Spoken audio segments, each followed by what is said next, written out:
it is 6 p.m. and I will call the meeting of the Community Development Committee for December 2nd to order. I am Councilmember Johnson. Councilmember Washington is not available tonight and has asked me to step in as chair. So let's go ahead and I guess excuse his absence unless there's any objection.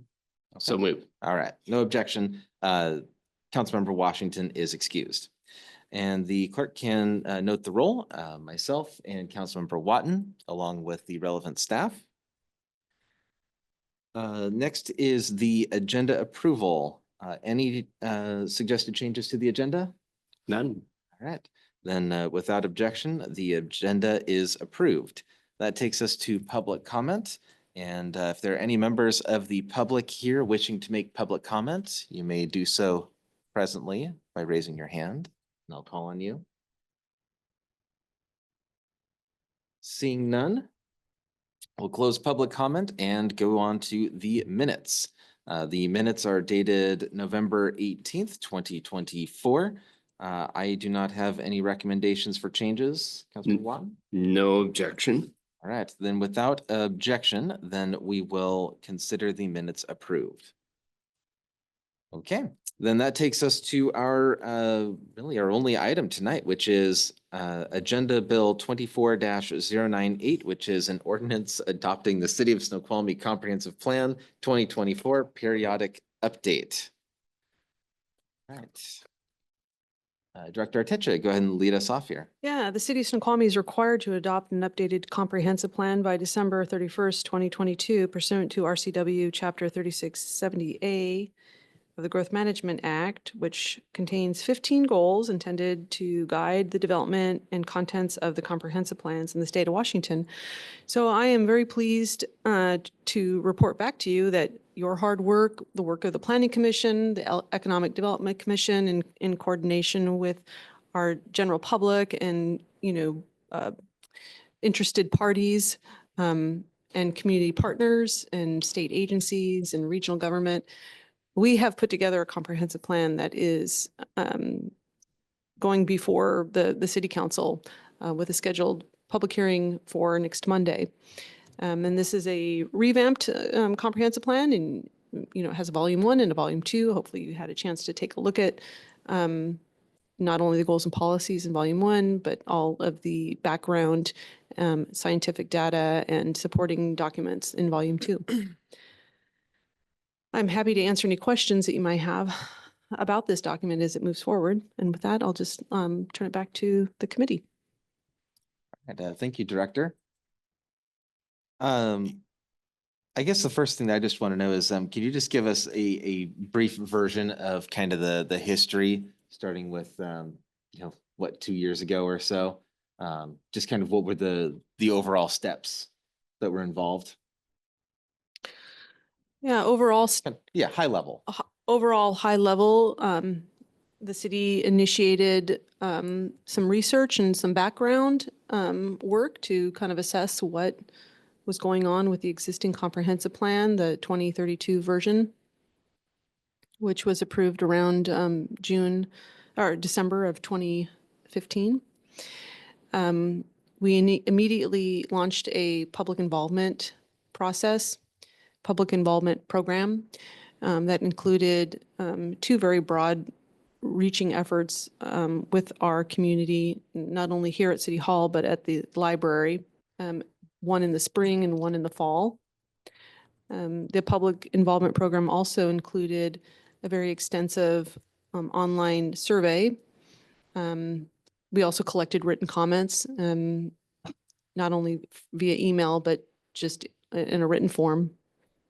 And that helps spur and inform the development of each one of the comprehensive plan elements. One of the elements started at the Economic Development Commission, and the rest went through the Planning Commission, initiated at the Planning Commission level. Each one of the elements was brought to either the Community Development Committee or the Parks and Public Works Committee, depending on the related material. And each one of the elements was reviewed extensively by the city council in a draft format, where roundtables were held from approximately January through May of this year, and additional changes were made. And those final draft versions were posted on our city website. And at the time that we completed all of that work, we began assembling the back end data that was needed to support the goals and policies and make it a holistic document.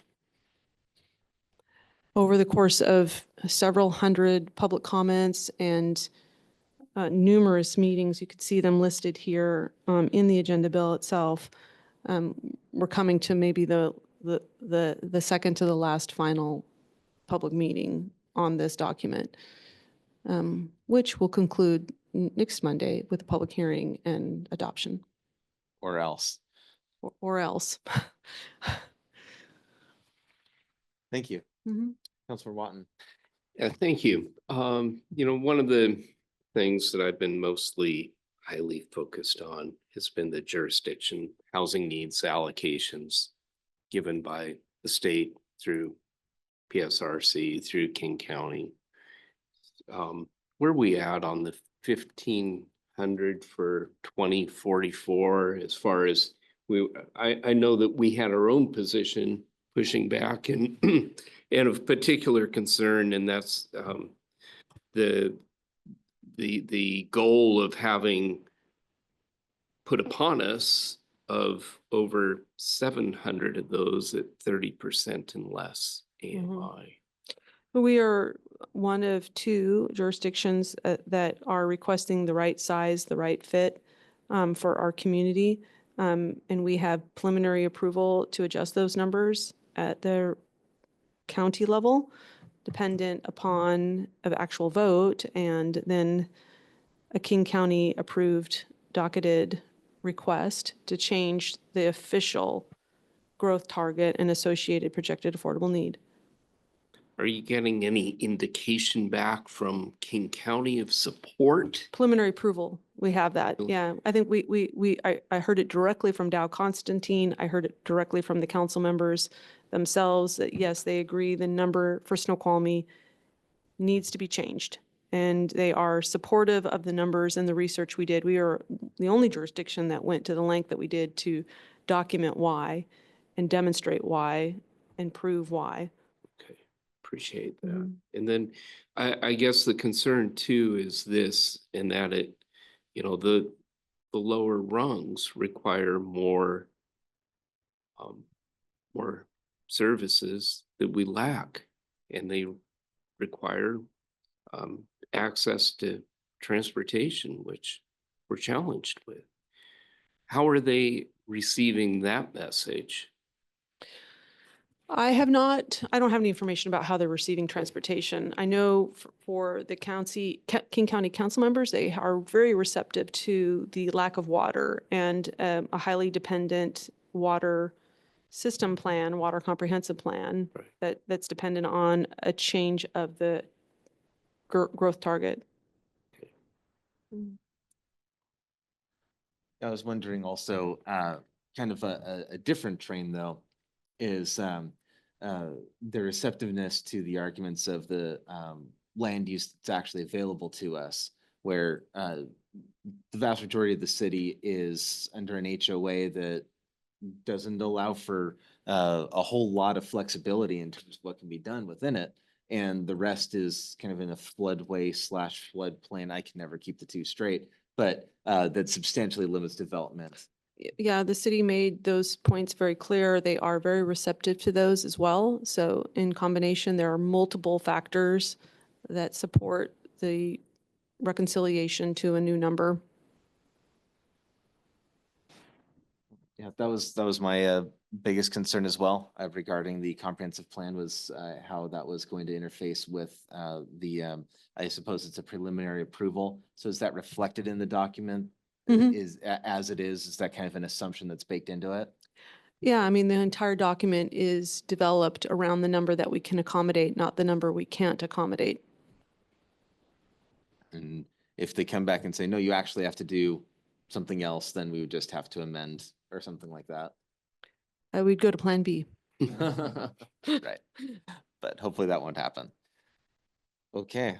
Well, this has been through a substantial amount of work and, you know, sometimes the public does listen in on these. And I just like to say that, you know, to those who may be listening, if it sounds like we're not having a robust conversation right now about the comprehensive plan, unless Councilmember Watton has a significant amount to say tonight, it's because we already did that earlier this year. And that's one of the things that I really applaud our staff for being so forward thinking about is comprehensive plan is the huge lift that takes so much effort.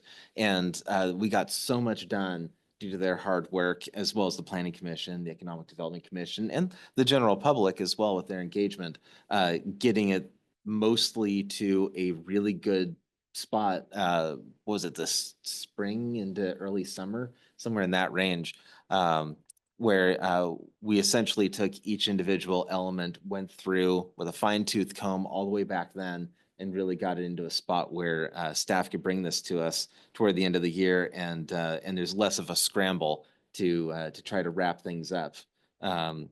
So yeah, just wanted to make sure that that was clear to anyone who might be listening, might be wondering if we have less conversation about it right now. That's the reason why. So go back and listen to those meetings. In fact, you should anyway.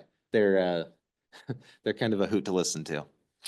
Okay, Councilmember Wadden, other thoughts? Yeah, the Please. only other thing that I want to add, and I appreciate your comments as well, Councilmember Johnson, and greatly appreciate the work that Director Arteche has done with a very limited staff to Yes. put all this together. Right. Thank you. But this is kind of a working, living document that will be around, and even though it's dated 2044, it's aspirational in certain aspects. Mhm. And we'll be back doing this exercise again. So Okay. it's not an end all. We'll be back in 7 years, starting the process that has taken a couple years to get to. Mhm. And I deeply appreciate Director Arteche stepping in, picking this up from day one, and carrying the ball forward. And you've done an excellent job of listening to the council, of the community, the input from the administration, and being a part of this through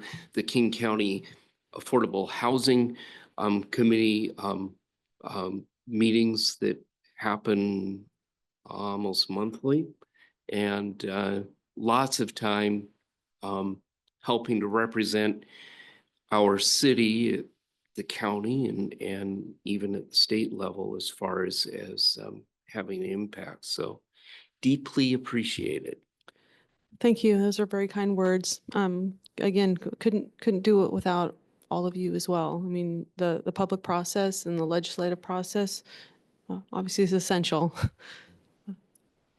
Yeah, and kind of a similar thought about how that's kind of a living document. Just, you know, if you go back and look at the last comprehensive plan, there are some substantial differences, which that's supposed to be planning for well past today's date, and being forward thinking. But the fact is that things change. What a vision was back then, and what our vision is now don't have to align because the needs of the city change Mhm. over the course of time. A lot of the issues with housing were starting to crop up then and a little bit before, but we've run into a real brick wall with regard to housing really everywhere, but especially along the West Coast. And we are definitely slammed with housing issues here in Snoqualmie. And so that's kind of bubbled up to the fore. And maybe by the next time we have to do this, we will have solved our housing problems, and then that won't be a focus anymore. Well, you have the That's RFQ going. Let's start in the right direction. Okay, well, I have nothing else to add to this, Councilmember Watton. No. Okay, so Thank that you. is the end of our agenda, as far as I can tell. So without objection, I'll consider us adjourned. All right, then we are Agreed. adjourned.